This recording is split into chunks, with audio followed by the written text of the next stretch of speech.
Cerita ini adalah adaptasi dari kisah nyata yang dialami oleh Rian saat mendaki Gunung Arjuno yang dikirim ke email kami.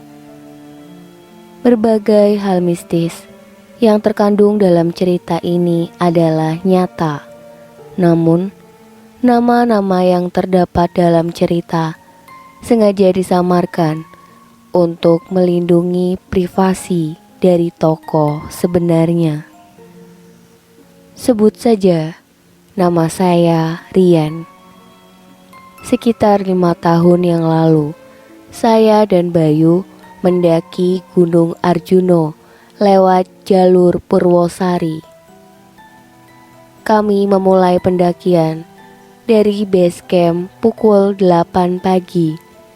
Setelah melakukan perjalanan kurang lebih 1 jam, kami sampai di pos 1, yaitu pos Goa Oentobogo.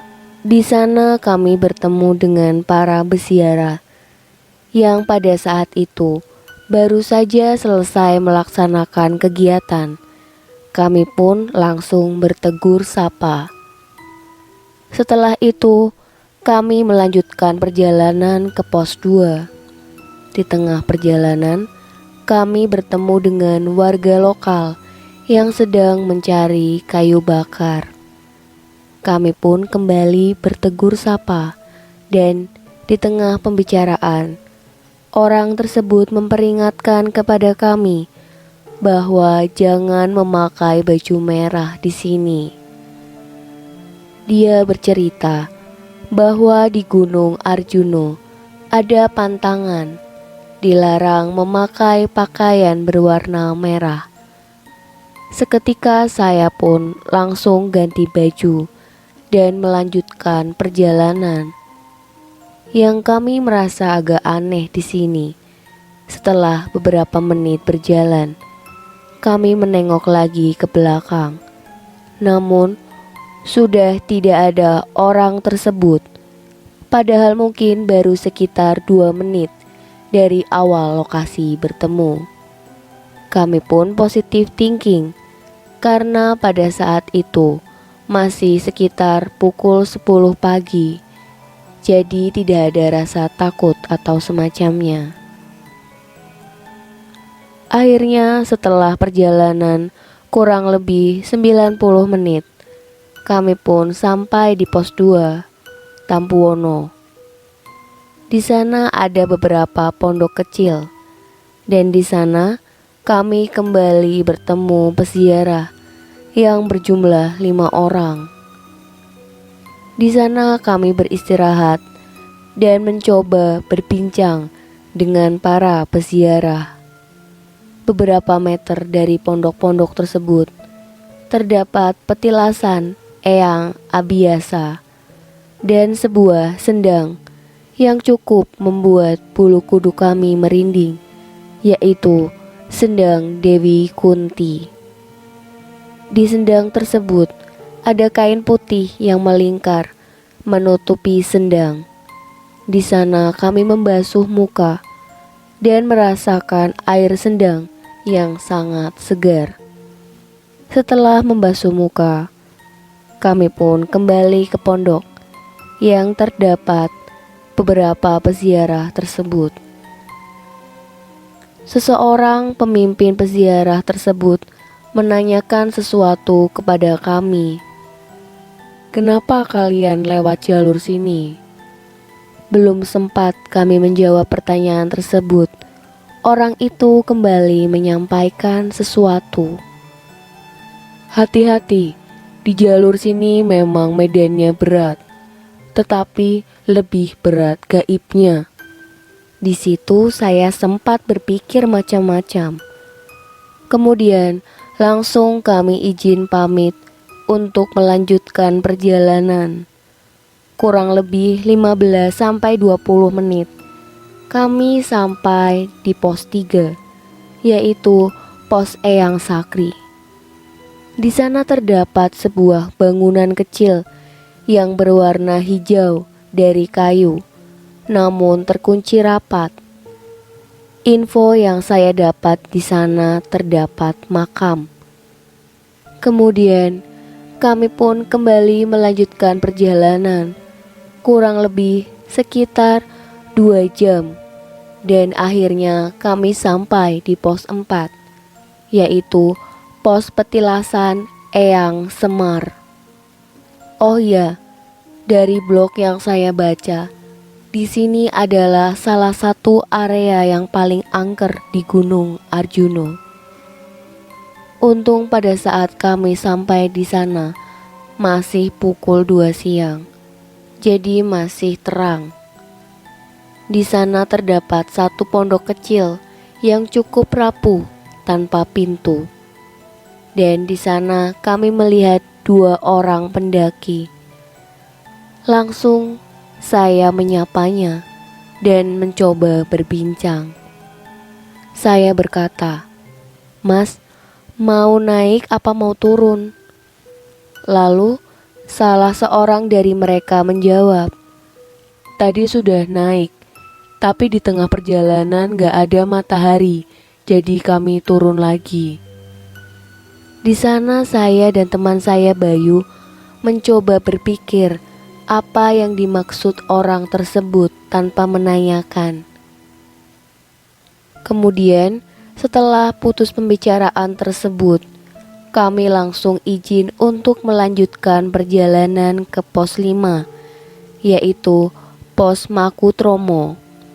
Perjalanan menuju pos 5 cukup menguras fisik kami karena medannya cukup curam. Sejam kemudian, akhirnya kami sampai di pos 5. Di akhir anak tangga, kami pun melihat beberapa tumpukan batu yang disusun rapi dan terdapat kain dengan ciri khas warna putih dan hitam. Di sana kembali kami bertemu dengan peziarah, tetapi jumlahnya cukup banyak, kurang lebih 12 orang. Kami ditawari makanan dan minuman sembari istirahat. Di tempat tersebut, kami mencoba berdiskusi dan mereka menyarankan untuk mengisi penuh botol-botol yang kami bawa, karena di pos tersebut merupakan pos yang terdapat sumber mata air terakhir. Beberapa saat setelah kami mengisi air, kami tidak lupa berterima kasih dan meminta izin untuk melanjutkan perjalanan. Perjalanan ke pos 6 pun dilanjutkan. Sepanjang perjalanan, kami harus melewati beberapa anak tangga yang kanan kirinya terdapat batu pahatan dan patung-patung yang sudah berusia ratusan tahun. Setelah sampai di pos 6, tanpa istirahat, kami melanjutkan perjalanan menuju pos terakhir. Di sana kami mencoba istirahat dan meregangkan kaki kami. Oh iya, saat kami sampai di pos Jawa Dwipa, waktu saat itu sudah hampir maghrib, sekitar jam 5 sore. Pada saat kami sedang istirahat, hujan pun turun, disertai angin yang lumayan kencang. Akhirnya, kami memutuskan untuk membangun tenda di sini dan istirahat. Singkat cerita, sekitar jam 11 malam, saya terbangun karena ingin buang air kecil. Pada saat saya keluar dari tenda, saya melihat orang memakai jas hujan lagi berdiri. Langsung saya pun bergegas nyamperin orang itu. Dan pada saat saya menyalakan headlamp, saya senterkan ke orang itu sambil bilang, "Mas, mas." Tapi gak ada jawaban. Lalu ketika sudah dekat, saya arahkan senter saya ke muka orang itu. Ternyata muka orang itu hitam gosong dan hancur kayak orang kena luka bakar. Di situ saya langsung lari menuju tenda. Pada saat saya berlari, terdengar suara orang berteriak dengan suara yang sangat mengerikan. Di tengah ketakutan, saya pun tidak bisa melanjutkan tidur. Singkat cerita, waktu menunjukkan pukul 1 malam. Saya membangunkan Bayu untuk segera bergegas melanjutkan perjalanan dengan alasan kejar sunrise. Setelah berkemas, kami melanjutkan perjalanan menuju puncak. Sekitar pukul 2 malam, kami melewati pohon-pohon pinus yang sangat banyak.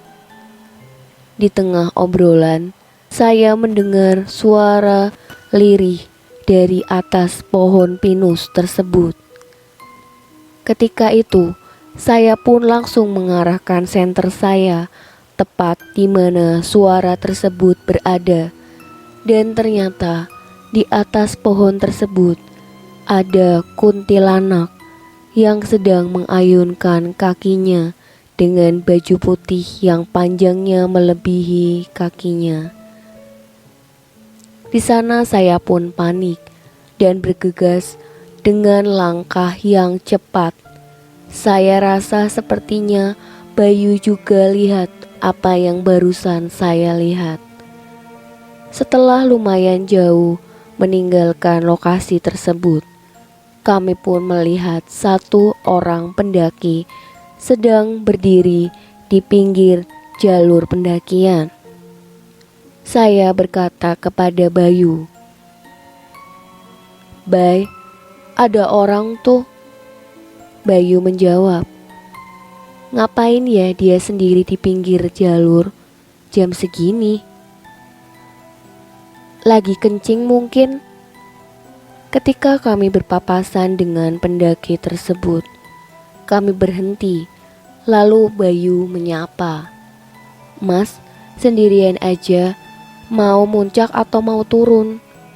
Pendaki itu hanya diam saja membelakangi kami. Saya langsung mencolek Bayu, memberi isyarat untuk segera melanjutkan perjalanan, karena kayaknya dia bukan manusia. Benar-benar aneh pendaki itu, cuma diam membelakangi kami. Bayu yang kayaknya menyadari kalau pendaki itu bukan manusia, langsung bergegas jalan. Saya pun langsung mengikutinya. Di tengah perjalanan terdengar langkah kaki di belakang kami. Jujur waktu itu saya gak berani menengok ke belakang. Apalagi saya jalan di paling belakang saat itu. Mungkin karena Bayu penasaran, dia nengok ke belakang dan dia berkata, "Astagfirullah, ayo lari cepetan." Saya langsung mengikuti Bayu berlari tanpa berani menengok ke belakang. Cukup lama kami berlari. Akhirnya kami sampai di Pelawangan sekitar jam 4 pagi. Tanpa istirahat dan tanpa berani menengok ke belakang, kami langsung bergegas melanjutkan perjalanan ke puncak. Singkat cerita, akhirnya kami sampai di puncak Gunung Arjuno.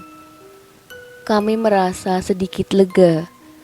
Di puncak, saya berkata ke Bayu, "Bay, lo tadi lari emangnya lihat apaan?" Bayu menjawab, "Entar aja gue ceritain di base camp." Setelah beberapa saat mengabadikan momen di puncak Arjuno, kami pun bersiap untuk turun. Waktu itu kira-kira jam 9 pagi. Saat perjalanan menuju pos Jawa Dwipa, di tengah jalan kami menemukan 2 ekor burung jalak hitam. dan kami hanya melewatinya saja. Karena konon kalau di gunung bertemu dengan anak ayam atau burung jalak, jangan didekati. Takutnya makhluk itu adalah jelmaan dari penunggu di situ. Singkat cerita, sesampainya di pos 2, keadaan sudah mulai malam, sekitar jam 7 malam waktu itu. Di sana saya mendengar seperti suara orang berteriak minta tolong. Suara itu terdengar dari arah belakang kami. Sontak, saya dan Bayu langsung menengok ke belakang. Tapi tidak ada siapapun. Tapi saya melihat gerak-gerik Bayu aneh.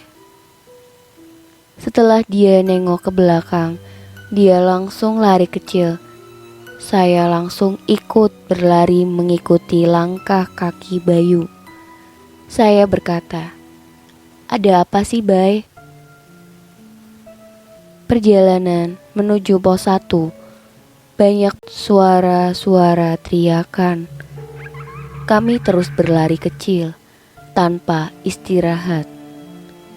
Sesampainya di pos 1, saya udah gak kuat buat jalan. Saya berkata, "Bay, istirahat dulu." Bayu hanya diam sambil nunduk. Mukanya pucat banget, kayak orang ketakutan. Saya bertanya lagi kepada Bayu, "Bay, lu gak apa-apa kan?" Bayu menjawab, "Iya, gue gak apa-apa." Sekitar 10 menit kami istirahat. Lalu kami mulai jalan lagi. Sesampainya di base camp, kami langsung makan dan ngopi. Bayu cerita, katanya setelah kita bertemu pendaki aneh di jalur arah puncak, pendaki itu ngikutin kami, makanya Bayu lari. Kata Bayu, pendaki itu mukanya hancur, bajunya udah robek-robek. Dalam hati saya berkata, untung aja gue gak nengok ke belakang waktu itu. Oh iya, pas di pos 2, pas ada teriakan minta tolong, Bayu melihat pendaki itu lagi di belakang kami. Makanya dia langsung jalannya cepet banget. Padahal saya juga nengok ke belakang, tapi saya gak lihat sosok pendaki itu. Itulah kisah mistis yang dialami oleh Rian dan Bayu di Gunung Arjuno via Purwosari yang dikirim ke email kami.